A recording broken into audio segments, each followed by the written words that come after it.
When a woman has no money, one of the most dangerous things she can do is start believing that this somehow defines her value. Society has long conditioned people, especially women, to equate their worth with their ability to produce, earn, or maintain a certain lifestyle. But money is a tool.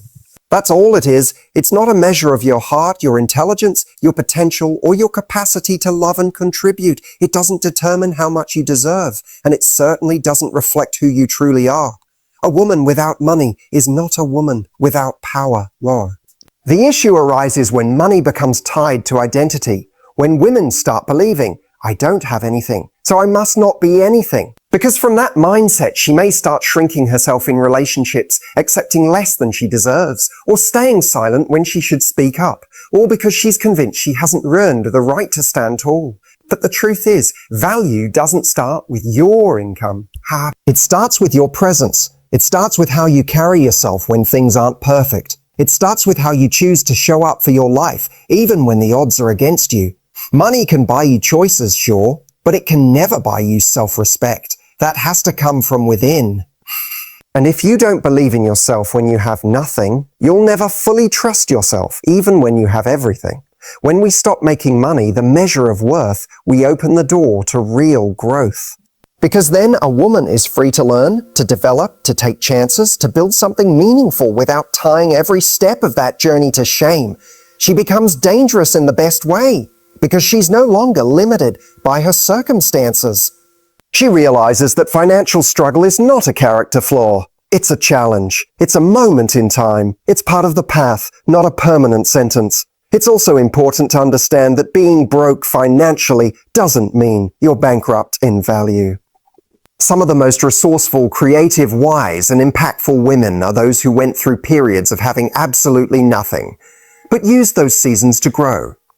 They weren't waiting for their bank account to give them permission to act like a queen. They carried themselves like one already. They found ways to contribute, to serve, to inspire, even when their external reality was limited. A woman's worth isn't in what she owns, it's in who she becomes. Money can come and go, but character, mindset, and purpose, those are the real assets. And when she stops seeing money as her identity, she can start using it as a tool to build life she truly wants, not the life she's been told she has to accept. When a woman has no money, it's easy for her to fall into the trap of questioning her worth, erasing her worth. We live in a world that constantly sends messages equating material success with personal value. If you don't drive the right car, wear the right clothes, or live in a certain kind of home, society often treats you as though you're less important, less capable, or even less lovable. But here's the truth that so many forget. Your self-value isn't tied to your financial status, not even close. Self-value is internal. It's the quiet confidence you carry that says, I matter, even when the world isn't clapping for me. It's the strength you hold in knowing you are worthy of love, respect, and opportunity, regardless of the numbers in your bank account. And that kind of inner worth, it's not something anyone else can hand you, and it's not something a credit score can define. It has to be chosen, owned, cultivated from within. The danger of connecting self-worth with financial status is that it puts your sense of identity on a roller coaster. One day you feel good because you got a paycheck or a financial win. The next day you feel small because you're facing a bill you can't pay. That instability leaks into everything, from how you speak to how you carry yourself to who you allow into your life. It affects your standards, your boundaries, even your dreams. But when a woman separates her identity from her financial situation, everything changes. She starts making decisions from a place of clarity, not desperation. She begins to realize that being temporarily without money doesn't make her any less of a woman. It simply means she's in a chapter, not the whole book. She doesn't have to hide, shrink, or explain herself to anyone. She walks into rooms with the same dignity she would have if she had $1 million, because her value was never for sale in the first place. And in relationships, this shift is even more powerful. A woman who knows her worth will never tolerate being treated as a burden just because she's not currently earning. She won't settle for being judged by what she lacks externally when she knows the richness she holds internally. And she definitely won't stay where she's being tolerated instead of treasured. In fact, The moment a woman stops letting money define her, she becomes truly magnetic, not because of what she has, but because of how she carries herself. That kind of grounded, quiet power is rare. It says, I know who I am even if you don't see it yet. Self-worth is a decision. It's a decision to honor your value in the darkest seasons, to speak kindly to yourself when things are uncertain, and to move forward with belief. Not because life is easy, but because you know you're more than enough already. Your energy is your currency. In a world obsessed with financial wealth, this truth often gets overlooked. But for a woman who doesn't have money, this perspective can be life-changing. Because while money can open doors, it's your energy, your presence, your attitude, your drive that determines how far you actually go once you step through them. When we say energy, we're not just talking about being enthusiastic or optimistic. Energy is deeper than that. It's the way you carry yourself even when things are hard. It's how you enter a room. It's how you listen, how you speak, how you support others, and how you show up even when you feel like life is testing you. That kind of energy has weight. It's memorable. And unlike money, which can be gained or lost overnight, your energy is something you control at all times. For women who are in a financial struggle, this can be one of the most empowering shifts to make. Because while you might not be able to control how much is in your account today, you can control the energy you bring to every situation. And that energy either creates connection, trust, and opportunity, or it doesn't. People respond to energy more than they respond to status. Think about the people who have left a lasting impact on you. It probably wasn't just because of what they owned. It was because of how they made you feel. That's what people remember. That's what draws others to you. That's what makes someone want to hire you, partner with you, or support you. They feel something in your presence that tells them, she's someone I want to be around. This is especially powerful in relationships. When a woman radiates grounded energy, when she's calm, confident, and centered even in the face of financial lack, she becomes deeply attracted. Not because of what she can provide materially, but because of the sense of stability and belief she carries. That kind of energy says, I may not have everything right now, but I'm building, I'm growing, I'm not lost, I'm rising. And this doesn't mean pretending to be perfect. It means owning where you are with grace. It means showing up with kindness, openness, and self-respect. It means choosing to be a light, even in a season that feels dark. A woman who understands that her energy is her currency never feels completely powerless. She knows that while her finances may fluctuate, her spirit doesn't have to. She becomes intentional about what she brings to the table because she knows the energy she gives is shaping the life she's creating. You can't always control your resources, but you can always choose your radiance. And that choice, repeated over time, becomes a force more powerful than money ever could be. Confidence builds attraction, regardless of income.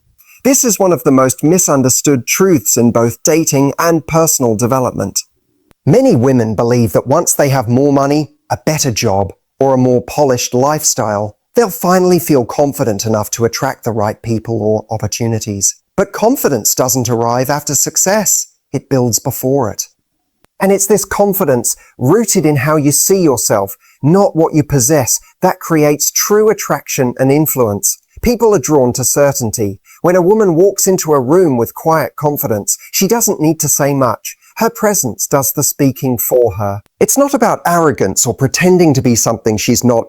It's about being deeply secure in who she is and what she brings to the table, even if her current circumstances aren't ideal. Now, confidence doesn't come from having it all figured out. It comes from trusting that no matter what's happening, you have the resilience to grow through it. A woman who owns her story, even the messy parts, creates space for connection. She doesn't hide behind perfection. Instead, she shows up fully as herself. And that authenticity, it's magnetic. In relationships, this is especially powerful. Too many women hold back in dating because they don't feel ready, as if they have to meet a financial standard before they deserve love or respect. But confidence isn't about what you can buy someone. It's about how you make them feel. It's the way you hold your boundaries, the way you communicate with clarity, and the way you honor your own needs without apology. Think about the kind of woman who says, I might not have a lot right now, but I know my value. That kind of energy is unforgettable. It tells the world, I am not waiting to be chosen. I choose myself. And that in turn teaches others how to treat her. She's not begging for validation. She's not trying to earn affection through status. She's already whole, already worthy, and it shows. The mistake many people make is thinking attraction is about appearance, wealth, or social status. But attraction at its core is emotional. It's about how someone feels in your presence. When your confidence is real, when it comes from accepting and backing yourself through all seasons of life, you become someone others feel safe around, inspired by, and drawn to. This is why developing confidence is one of the most powerful things a woman can do, especially when she's struggling financially. Because confidence says, I may not have the money yet, but I have the mindset, I have the presence, I have the self-belief. And that foundation doesn't just attract people, it attracts opportunity, growth, and a future that aligns with her worth. Financial independence begins with internal belief. Before a woman ever builds wealth, creates success, or experiences freedom in her finances, she has to first believe that she is capable and worthy of that freedom. Without that core belief, all the strategies in the world won't stick. Because if, deep down, you don't believe you're meant for more, you'll unconsciously sabotage the very opportunities that could change your life. This is where so many women get stuck, not because they lack intelligence, work ethic, or ambition, but because they carry quiet, hidden doubts about what they deserve. Maybe they were raised to think money is a man's job, or maybe they've been in relationships or environments where they were made to feel small, dependent, or incapable. Over time, these limiting beliefs sink into the subconscious, creating a kind of invisible ceiling. And even when the desire to rise is there, that ceiling keeps pulling them back down. That's why financial growth isn't just about what you do, it's about what you believe. The most successful women, especially those who started with very little, didn't wait until everything was perfect to start changing. They began by shifting how they saw themselves. They decided to stop seeing their bank balance as a reflection of their potential and started seeing it as a temporary situation they could outgrow. They built belief first, and from that belief, they found the courage to take small, consistent steps toward independence. The real breakthrough happens when a woman stops asking, "Can I afford this?" and starts asking, "How can I create this?" That shift in language signals a shift in mindset, from limitation to ownership. She stops waiting for someone to come in and rescue her, and she starts recognizing that she is her own solution. That's not always easy, especially when you're in survival mode. But belief gives you the stamina to keep showing up, even when the results are slow. Belief keeps you moving forward when others would quit, and belief is contagious. When a woman truly believes in herself, others feel it. It affects how she speaks, how she negotiates, how she asks for opportunities, and how she responds to rejection. She's no longer approaching life from a place of lack. She's approaching it from a place of growth. That belief doesn't mean she has all the answers. It simply means she trusts herself to figure things out. Financial independence isn't just about having money. It's about having authority over your own life. It's about being in a place where you're not trapped by fear, where you can make choices based on your values rather than your bills. And that kind of freedom always begins in the mind. When a woman starts believing in her ability to grow, earn, and rise, she becomes unstoppable, not because the path is easy, but because her belief is stronger than her doubt. A woman who has no money must protect her boundaries even more fiercely. It's in times of financial struggle that boundaries become both harder to maintain and more essential to survival. When you're not in a strong financial position, there's a subtle pressure to tolerate more than you should, whether that's in relationships, at work, or in your everyday interactions. But here's the truth. The moment you start compromising your emotional, mental, or physical boundaries for the sake of temporary security, you begin trading pieces of your self-respect, and no amount of money is worth that loss. It can be tempting to say yes when you want to say no, especially when you feel like you're not in a position of power. Maybe it's a job that underpays you but expects your full devotion. Maybe it's a partner who treats you like a second-class citizen because they know you're financially dependent. Or maybe it's friends or family who make you feel guilty for not doing enough, even when you're doing all you can to survive. In those moments, it can feel easier to stay quiet, to keep the peace, to endure. But boundaries are not a luxury, they're a necessity, especially when you don't have money. Why? Because your energy becomes your most precious resource. You might not be able to write a check to solve your problems, but you can control who has access to you, how much of yourself you give, and what behavior you will or won't tolerate. Those choices protect your dignity. Yay. They preserve your strength. They keep you grounded while you're building. When a woman holds her boundaries during a financially vulnerable time, she sends a powerful message to herself and to the world. I am not for sale. My value isn't up for negotiation just because I'm in a hard season. That message builds confidence. It reinforces your self-worth, even when your circumstances are shaky. And in the long run, it attracts the right people and opportunities because people take their cues from how you treat yourself. It's not easy to hold a boundary when you're afraid. Fear can make you feel like you have to accept whatever's offered, that standing up for yourself will cost you more than you can afford. But the truth is, not setting boundaries costs more. Over time, it costs your peace, your focus, your self-respect, faith. And those things are far harder to rebuild than a bank account. So even when you don't have money, you must protect your time, your space, your heart. You must practice saying, I know without explanation, enough without guilt, and I deserve better without shame. Because every time you choose yourself, even in a small way, you're investing in a future where you no longer have to choose between your values and your survival.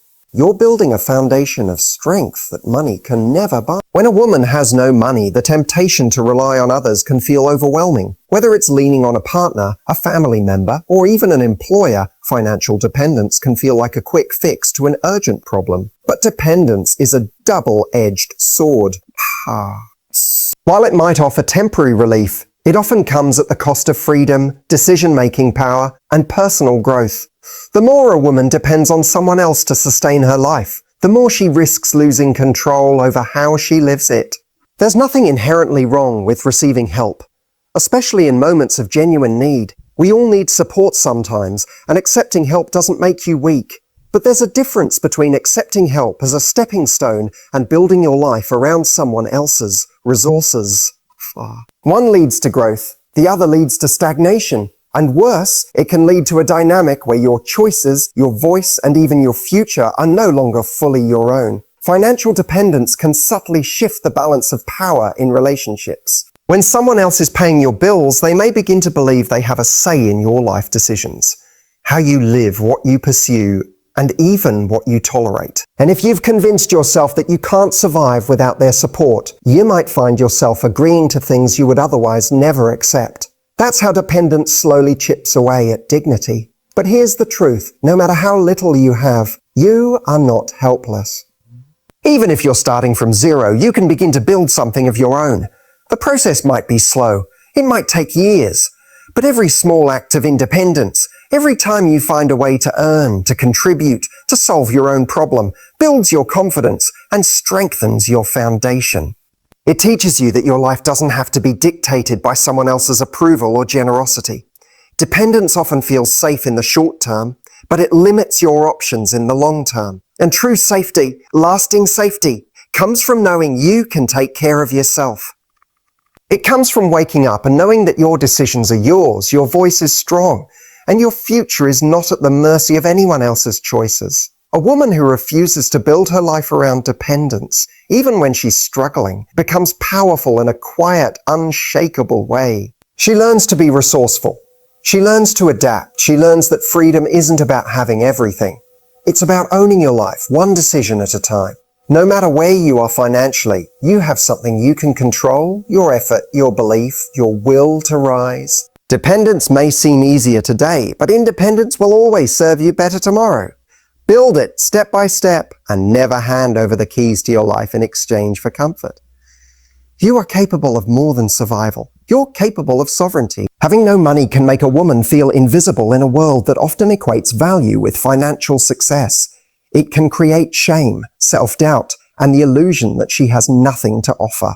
But the truth is, this season, however painful, is not the end of her story. In fact, the struggle can become the foundation of something powerful. The moment a woman decides to shift her mindset from survival to growth, everything begins to change, not necessarily outside, but inside. but inside. And that shift is where transformation truly begins. Survival mode is exhausting. It's where you're constantly reacting to life, trying to make it through the day, putting out fires, and never having the time, energy, or emotional bandwidth to think about the future.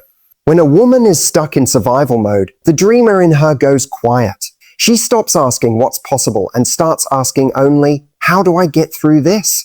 And while that response is natural, it's also dangerous if it becomes permanent.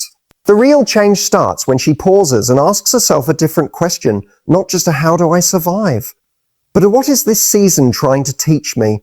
That single question changes everything. Suddenly, the pain becomes a teacher. The hardship becomes preparation. The limitation becomes a forge where strength, resourcefulness, and resilience are built. It's not about pretending everything is okay. It's about choosing to grow through what's happening instead of being defined by it. Growth begins the moment you stop identifying with your circumstances and start identifying with your potential. Because no matter how broke you feel, you are not broken. You're not without power. You're not without value. You're in a chapter. And chapters change. A growth mindset is what helps a woman see opportunity where others only see obstacles. It's what helps her look at a closed door and instead of breaking down, ask herself what new door she can build. She starts to study. She starts to listen differently. She pays attention to who she spends time with, how she uses her time, and what she feeds her mind. Every small action becomes intentional because she knows she's not just trying to make it, she's preparing to thrive. Even if her bank account says zero, her inner account is growing, building emotional intelligence, building confidence, building clarity, and eventually that internal wealth becomes external. But the internal work always comes first. The moment a woman in financial hardship begins to adopt a growth mindset, she steps out of victimhood and into authorship. She stops waiting for life to get easier and starts becoming the kind of person who can handle more.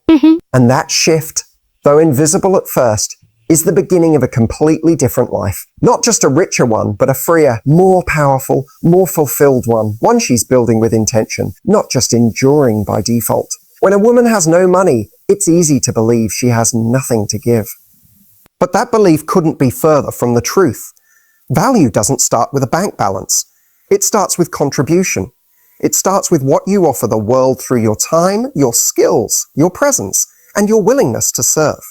Even in the absence of financial resources, a woman can be rich in value. And when she leads with contribution, she unlocks a source of influence and fulfillment that money alone can never provide. Contribution isn't just about charity or generosity. It's about understanding that you always have something meaningful to offer. Your perspective, your empathy, your creativity, your effort. It could be the way you show up for a friend. It could be the way you help someone solve a problem. It could be the way you offer encouragement, insight, or even just your full attention. These acts might seem small, but they create ripple effects in people's lives. And people remember the ones who contribute without an agenda, who show up not because they're trying to get, but because they know their presence matters. A woman in financial struggle might not have the same resources as others, but she can still ask herself powerful questions. How can I be of service? What can I give today that will make someone's life easier, better, or more meaningful? These aren't just moral questions, they're strategic ones. Because contribution creates connection, and connection creates opportunity. In every professional or personal setting, the person who contributes value is the one people want around. Employers notice the one who shows initiative. Clients remember the one who listens and solves. Friends and partners respect the one who brings more than they take. And it's not about over-giving or being a martyr. It's about being intentional with your energy. You're not giving to be liked. You're giving to grow. You're giving to activate your worth, even when your wallet says otherwise. This mindset shift changes the way you carry yourself. When you stop asking, what can I get from this situation? And start asking, what can I give to this situation? You move from desperation to empowerment. You're no longer defined by lack. You're defined by your impact. Over time, this approach builds reputation. It builds trust. It builds relationships that open doors. People will want to support you, hire you, recommend you, not just because they pity you, but because they've seen what you bring to the table even when you had little. That's powerful, that's unforgettable. Even in your hardest season, you are not without value. And the moment you begin to contribute in ways that align with your strengths and spirit, you shift your identity from someone in need to someone in purpose. That's where momentum begins. That's where self-worth grows. And that's how you start building a life that doesn't just revolve around money, but around meaning.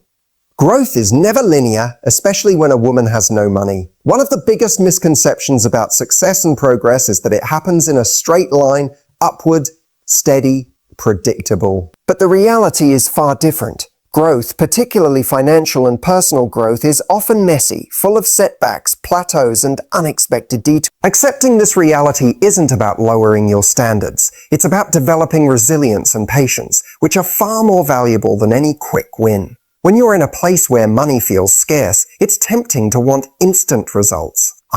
You want a new job, a new client, a new relationship, or a new breakthrough, and you want it now. But life rarely works that way. What looks like failure or stagnation on the outside may actually be essential preparation on the inside. Sometimes the most important growth happens in the quiet, unseen moments where no one else is watching, where you're learning skills, building character, and adjusting your mindset. Understanding that growth isn't linear means you can stop beating yourself up for the failures or a slow progress. You can stop comparing your journey to someone else's highlight reel. Instead, you learn to celebrate small wins and to see setbacks as valuable lessons, not dead ends. Each stumble is an opportunity to pivot, to refine your approach, and to build more strength for the road ahead. For a woman without financial security, this mindset shift can be revolutionary. Instead of feeling defeated by obstacles, she begins to see them as part of the process. She realizes that the journey will have ups and downs, but each phase serves a purpose. When she accepts that growth includes setbacks, she frees herself from the pressure of perfection. She allows herself to experiment, to fail forward, and to keep moving no matter what. This perspective also helps with patience. Patience is not passive waiting, it's active endurance. It's about continuing to do the work, building skills, networking, learning, while trusting that the results will come in their own time. It's about knowing that the discomfort of now is a sign that something important is happening beneath the surface. Ultimately, embracing the non-linear nature of growth builds resilience. It teaches a woman that success isn't a final destination, but a continuous journey of becoming. And when money is scarce, resilience is a powerful currency. Because resilience means no matter how many times you fall, you rise again. And that makes all the difference in turning a no money into a no limits. One of the most powerful tools a woman has when she has no money is the ability to build and rely on a strong support network. Isolation can be one of the hardest challenges in financial struggle. When money is tight, it's easy to feel like you're facing your problems alone. But the truth is, no one succeeds entirely on their own.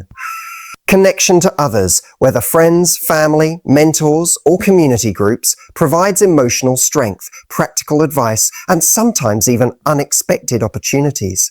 Building a support network doesn't mean asking for handouts or expecting others to solve your problems. It means creating a circle of people who believe in your potential, who encourage you when you feel low, and who challenge you to keep growing. It's about surrounding yourself with people who bring out the best in you, not those who drain your energy or reinforce negative beliefs. This kind of network can open doors in ways money cannot. Someone might introduce you to a job opportunity, share a skill you didn't know about, or simply offer perspective that helps you shift your mindset. Support networks also provide accountability. When you know someone is rooting for you, checking in on your progress, or holding you to your goals, you're more likely to stay motivated and take consistent action.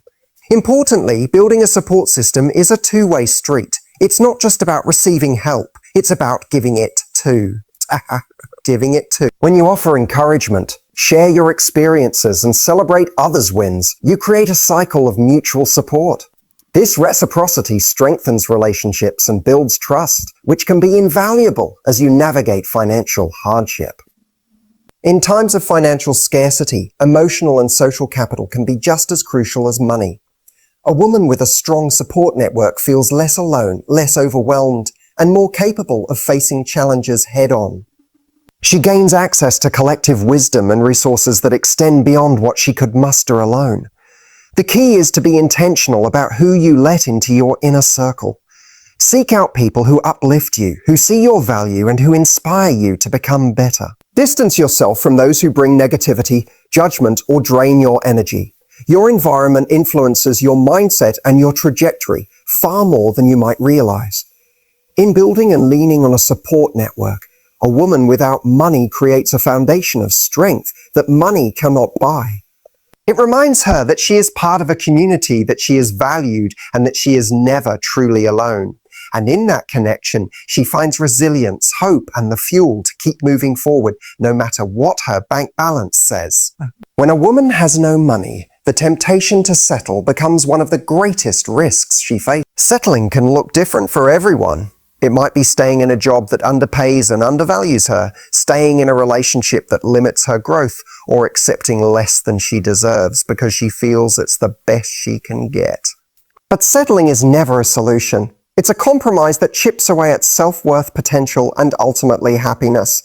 Settling often begins quietly, with small concessions that feel necessary in the moment. Maybe it's taking the first opportunity that comes along just to have some income. Maybe it's tolerating disrespect because leaving feels too hard. Maybe it's lowering expectations because of fear or exhaustion. These choices seem practical, even smart, when you're in survival mode. But over time, they build a pattern of accepting less, which leads to frustration, resentment, and a sense of being stuck. The danger is that settling convinces a woman she's not worthy of better, and that belief becomes a self-fulfilling prophecy. When you settle, you stop pushing for growth. You stop seeking opportunities that challenge you. You stop believing that your life can be different. And the longer that mindset stays, the harder it is to break free. True empowerment comes from refusing to settle, not in spite of financial hardship, but because of it. Hardship is not a permission slip to lower your standards. It's a call to hold them even higher. It's a call to recognize that your circumstances do not define your value or your potential. It's a call to trust that the right opportunities and relationships exist for you, even if you haven't found them yet. Refusing to settle means being willing to wait for what truly aligns with your goals and values, even if it takes longer. It means saying a no to what doesn't serve your growth, even when the yes would be easier. It means investing in yourself, your skills, your mindset, your well-being, because you know that what you deserve isn't negotiable. This doesn't mean rejecting every opportunity or being rigid. It means being intentional. It means understanding that compromise is different from settling. Compromise is mutual and growth-oriented. Settling is one-sided and diminishes you. Knowing the difference is key to maintaining your dignity and momentum. Ultimately, refusing to settle is an act of self-love and self-respect. It's a declaration that your future is worth fighting for, that you are worthy of abundance, and that you will not accept anything less than what you deserve. And that mindset becomes the catalyst for change, because when you refuse to settle, you open the door to possibilities that match your true worth, not just your current situation. To wrap this all up, the truth is this: a woman's value is never defined by her bank account. Money can come and go, but the strength, dignity, and power she carries within herself are what truly shape her life. When a woman faces financial hardship, it's easy to feel powerless or stuck. But it's precisely in those moments that her choices, mindset, and actions matter most. By protecting her boundaries, refusing to depend entirely on others, cultivating a growth mindset, contributing her unique value, and building a strong support network, she lays the foundation for real, lasting change. She learns that growth is not a straight line, and that setbacks don't mean failure. They mean preparation. She understands that settling for less only limits her future, while refusing to settle opens doors to opportunities aligned with her worth. Ultimately, it's not about the money she has now. It's about the resilience, self-respect, and intentionality she builds today that will create the freedom and abundance she deserves tomorrow. So if you're a woman feeling trapped by your financial situation, remember this: you are not defined by what you don't have. You are defined by how you choose to show up, what you believe about yourself, and the actions you take to build the life you want. Your journey might be tough, but it's also the start of your power story, a story where you become the author of your destiny, no matter your bank balance. That is the real wealth.